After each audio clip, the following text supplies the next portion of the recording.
नमस्कार दोस्तों, सभी का स्वागत है। आज हम करने वाले हैं भारतीय संसद से संबंधित क्वेश्चन आंसर और इस चैप्टर से संबंधित हमने एक पार्ट ऑलरेडी अपलोड कर दिया है। ये पार्ट 2 है। इसमें जितने भी बचे हुए क्वेश्चंस हैं इस चैप्टर से संबंधित उसे हम कंप्लीट कर लेंगे। पिछले वीडियो में हमने 25 तक कर लिया था क्वेश्चंस को और इसमें जो है हम क्वेश्चन 26 से स्टार्ट करने वाले हैं। तो शुरू करते हैं वीडियो को। नए हैं चैनल पर तो चैनल को सब्सक्राइब कर ले और पिछले वीडियोज को यदि आप देखना चाहते हैं तो Lucent MCQ for all exam नाम का प्लेलिस्ट इसमें बना हुआ है चैनल पर, उसे विजिट करके देख लें। तो भारतीय संसद की बात करें तो भारतीय संसद में जो है 3 अंग है और इसका 3 अंग है राष्ट्रपति, लोकसभा और राज्यसभा। इसी से संबंधित प्रश्न आपसे इस चैप्टर में पूछे जा रहे हैं। ठीक है, तो शुरू करते हैं वीडियो को। क्या राष्ट्रपति या उपराष्ट्रपति कभी संयुक्त अधिवेशन की अध्यक्षता करते हैं? तो इसका देखिए करेक्ट आंसर हो जाएगा कभी नहीं, क्योंकि संयुक्त अधिवेशन की अध्यक्षता जो करते हैं वो करते हैं लोकसभा अध्यक्ष। लोकसभा अध्यक्ष जो है इसकी अधिवेशन करते हैं। ऑप्शन बी करेक्ट हो जाएगा। क्वेश्चन 27 है, सदन के दोनों माफ कीजिएगा संसद के दोनों सदनों के संयुक्त अधिवेशन की अध्यक्षता कौन करता है? तो जैसा कि मैंने अभी भी आपसे बताया ये हो जाएगा लोकसभा अध्यक्ष। ऑप्शन डी करेक्ट हो जाएगा। नेक्स्ट क्वेश्चन देखते हैं, संसद के संयुक्त बैठक को कौन संबोधित करता है? तो इसे जो है संबोधित करते हैं राष्ट्रपति। ऑप्शन डी सही हो जाएगा। तो इसकी जो अध्यक्षता है वो लोकसभा अध्यक्ष करते हैं और संबोधित करने का कार्य जो है वो करते हैं राष्ट्रपति। क्वेश्चन 29 देख लेते हैं, भारत की संसद के दोनों सदनों की संयुक्त बैठकें किस लिए आयोजित की जाती है? तो देखिए जब भी किसी विषय पर जो है मतभेद हो दोनों सदनों के बीच में, तो ऐसी स्थिति में संयुक्त अधिवेशन बुलाई जाती है और इसका प्रावधान जो है अनुच्छेद 108 में है। ठीक है, अनुच्छेद 108 में यह प्रावधान है संयुक्त बैठक को बुलाने की। ठीक है, तो करेक्ट आंसर इसका हो जाएगा इसमें उस विधेयक पर विचार करने तथा उसे पारित करने के लिए जिस पर दोनों में मतभेद हो। ठीक है, तो करेक्ट आंसर इसका हो जाएगा ऑप्शन डी। अगला है क्वेश्चन 30, संसद के संयुक्त अधिवेशन में विधेयक पारित होता है। तो देखिए यहाँ पर जो है विधेयक पारित होती है दोनों सदनों के कुल उपस्थिति और तथा मतदाता सदस्यों के सामान्य बहुमत द्वारा। ठीक है, सामान्य बहुमत द्वारा ही जो है यह पारित हो जाती है। तो इसका करेक्ट आंसर इसमें हो जाएगा ऑप्शन सी, दोनों सदनों के कुल उपस्थिति और सामान्य बहुमत द्वारा। अगला प्रश्न है,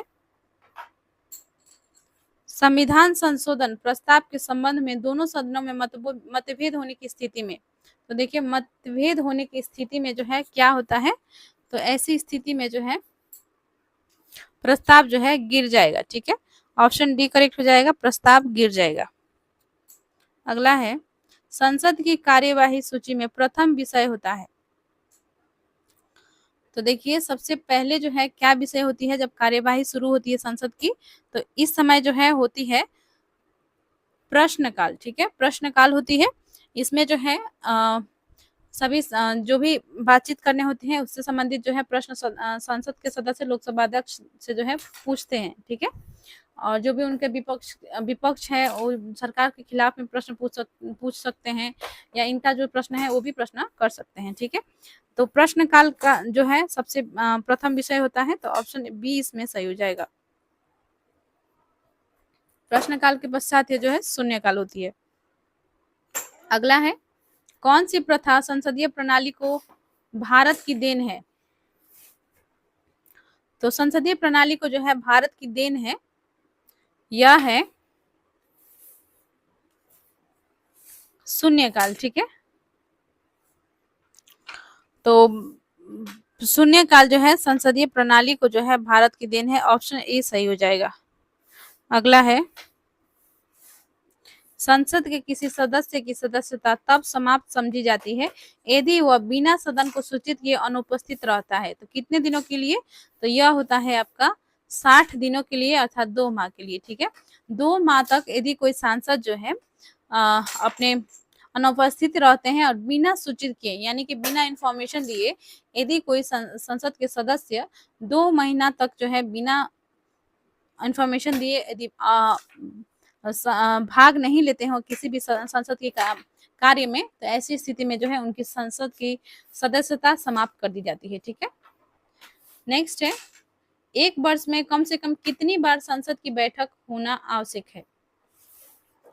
तो एक वर्ष में जो है संसद की कम से कम जो है इसमें होना चाहिए आपका 2 बार। ठीक है, 2 बार जो है कम से कम संसद की बैठक होना आवश्यक समझा जाता है। अगला है, भारत के संविधान में निम्नलिखित में से क्या कथित है? तो देखिए, भारत के संविधान में 2 ऑप्शंस दिए गए हैं, पहले ऑप्शंस को पढ़ लेते हैं। राष्ट्रपति संसद के किसी भी सदन का सदस्य नहीं होगा। संसद राष्ट्रपति और 2 सदनों से मिलकर बनेगी।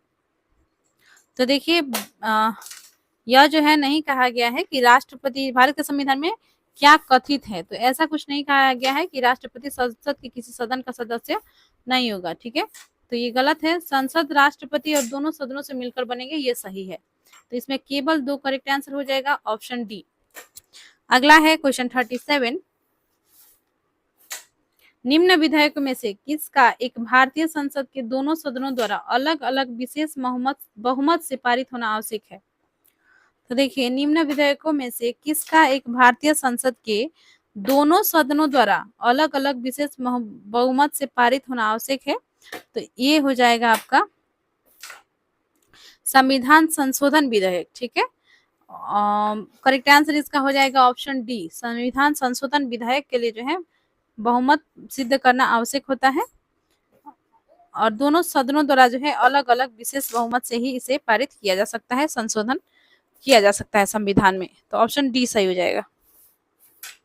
अगला है, सांसदों का वेतन का निर्णय कौन करता है? तो देखिए, सांसद का वेतन जो है कौन जो है ये निर्णय करता है? तो ये जो है निर्णय करते हैं संसद। करेक्ट आंसर इसका हो जाएगा ऑप्शन ए। क्वेश्चन 39 है, संसद के कुल सदस्यों का कितना भाग वैधानिक चैम्बर की मीटिंग बुलाने के लिए आवश्यक गणपूर्ति कोरम है? तो देखिए, ये है 1/10, ऑप्शन ए करेक्ट हो जाएगा। और 42वें संविधान संशोधन के तहत जो है इसे समाप्त कर दिया गया था आपातकाल के दौरान। ठीक है, और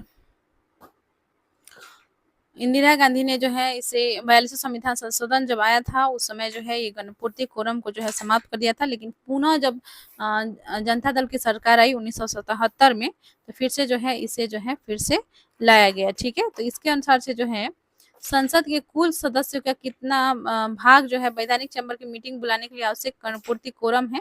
तो 1/10 सदस्य जो है होना चाहिए। ठीक है, 10 में से 1 सदस्य जो है उपस्थित होना अनिवार्य है, अर्थात जो है यह जो है मीटिंग जो है नहीं हो पाएगी।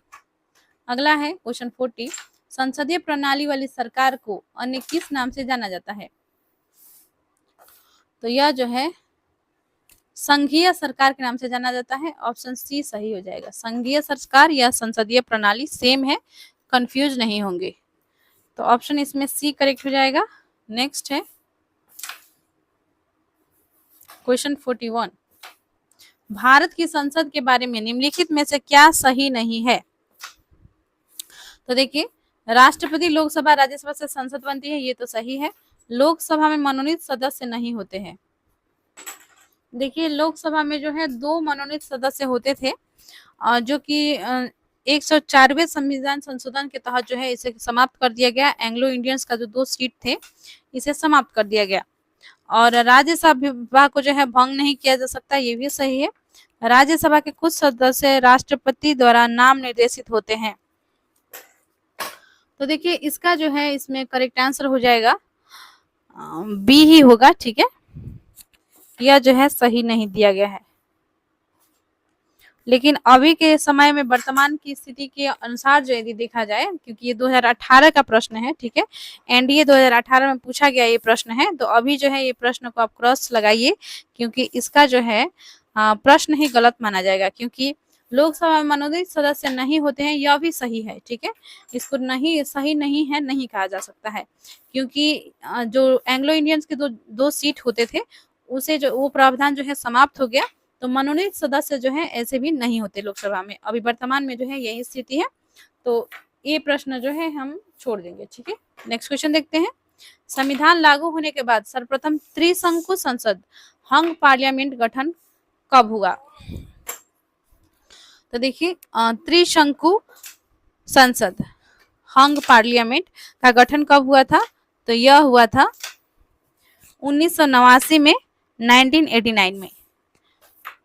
अगला है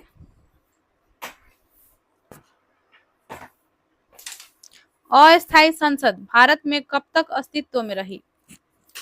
तो अस्थायी जो संसद थी यह भारत में 17 अप्रैल 1992 तक जो है, माफ कीजिएगा 1952 तक, 17 अप्रैल 1952 तक जो है यह अस्तित्व में रही। ऑप्शन इसका डी सही हो जाएगा। क्वेश्चन 44 है, भारत की पार्लियामेंट अर्थात संसद का उद्घाटन कब हुआ था? तो भारत का संसद उद्घाटन जो है हुआ था, यह हुआ था 1927 में, ठीक है। और नया पार्लियामेंट जो है इधर बना है, ठीक है। तो ये सभी भी आपने न्यूज में जरूर सुना होगा। संसद के दोनों सदनों का सत्रावसन कौन करता है? तो सत्रावसन कौन करता है? ये करते हैं राष्ट्रपति। तो करेक्ट आंसर इसका हो जाएगा ऑप्शन बी, संसद के दोनों सदनों का सत्रावसन राष्ट्रपति करते हैं। अगला है, संसद के किन सदस्यों को गैर सरकारी सदस्य कहा जाता है? तो देखिए विरोधी दल के सांसद को क्या गैर सरकारी सदस्य कहा जाता है? तो नहीं, ये जो है नहीं है, ठीक है। मंत्री के अलावा अन्य प्रत्येक सांसद को, बिल्कुल सही है। मंत्री के अलावा जितने भी सांसद है उन्हें गैर सरकारी सदस्य कहा जाता है, ठीक है। गैर सरकारी सदस्य कहा जाता है मंत्री के अलावा जितने भी अनेक प्रत्येक सांसद जो है उन्हें। अगला है, भारत सरकार के निर्णय अनुसार संसद का एक सदस्य अपने क्षेत्र के विकासात्मक कार्यक्रमों हेतु कितनी राशि खर्च कर सकता है? तो देखिए भारत सरकार के निर्णय अनुसार संसद का एक सदस्य अपने क्षेत्र के विकासात्मक कार्यक्रम हेतु यह हो जाएगा आपका 5 करोड़ रुपए खर्च कर सकता है, ठीक है। तो 5 करोड़ रुपए खर्च कर सकता है, इसका करेक्ट आंसर हो जाएगा ऑप्शन डी। अगला प्रश्न है, किसी संसद सदस्य की अयोग्यता के संदर्भ में निर्णय कौन करता है? तो देखिए संसद सदस्य की अयोग्यता जो है क्या है, इसके संदर्भ में निर्णय करते हैं राष्ट्रपति। इसका ऑप्शन सी राइट हो जाएगा। ये लास्ट क्वेश्चन होगा इस चैप्टर का। क्वेश्चन 49 है, निम्नलिखित में से कौन से पदाधिकारियों को हटाने में संसद की कोई भूमिका नहीं होती है? तो देखिए ऑप्शंस है, उच्च न्यायालय के न्यायाधीशों, उच्चतम न्यायालय के न्यायाधीशों, अध्यक्ष संघ लोक सेवा आयोग, नियंत्रक एवं महालेखा परीक्षक।